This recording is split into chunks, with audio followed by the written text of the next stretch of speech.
Hi, in today's tutorial, I'm going to show you how to rotate text on the Google Docs website. So first of all, of course, all you need to do, just go and open whatever browser you are currently using on your PC. So for me here, in my case, I'm actually using Brave, but of course, in your case, as I said, you can use any other browser. So once you opened your browser, go here to the URL section and simply you would like to write Google Docs, and that will take you, hit the enter button first of all, and that will take you into this page. Of course, here, all we need to do, just click at this first link and make sure it's not an advertisement or an ad. And once you do that, they will take you into this page again. Of course, if you are not at this page, make sure to go and look for another link until it take you into this page. Unless you are at this page, that means that's better, not this page. Sorry. I mean this one. If you are at this page, that's even better. But if you are at this page, all you need to do, just click at the sign in option here at the top right corner to log in into your account if you already have an account. But if you don't have an account, as you can see here, you can actually sign up for free. And of course, if you have your Google account like linked into your browser, you can do the signing up or signing in super easily, and this will prevent you from doing the boring steps of creating or even logging in into your account. So once you did one of these options, you'll find yourself here at this page, which is going to be your home or your main screen on the Google Docs website.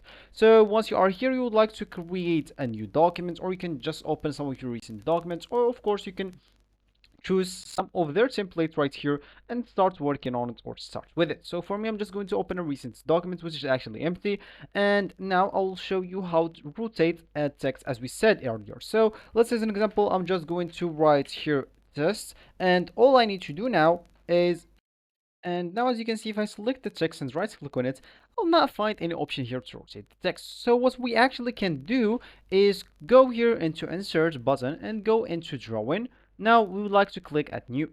So of course, now this will open to you. Now all you need to do, just click at this text box, select here a text box, and you can write like your text or whatever it is. For me, I'm just going to write this and etc. Now I would like to click at save and close, and as you can see, this actually just printed here or inserted here in my page. So now I can click at this three dots, and of course you can go here to size and rotations. Now you can go here to this, and sorry, and of course if you didn't find here any rotate option, of course some of you will have the rotate option in the size and rotation, but if you don't have it, that will be, if you have it, that will be great. But if you don't, just go back here and go back and select this image again or text and click at edit, and here in the drawing you would like just to select this again and right click on it, then click at rotate, and of course you can flip it however you want, horizontally or vertically, choose however you want. Let's flip it like vertically, and as you can see, it actually flipped. And as you can see, of course, when you click at save and close, it will actually save the rotated. So if you have the option, as I said here, and size and rotation, that will be cool. If you don't, click at edit and rotate it however you want right here. And of course, you will be good to go. So once you click save and close. So this will be actually for this tutorial. I hope you like it. Thank you guys for watching, and goodbye.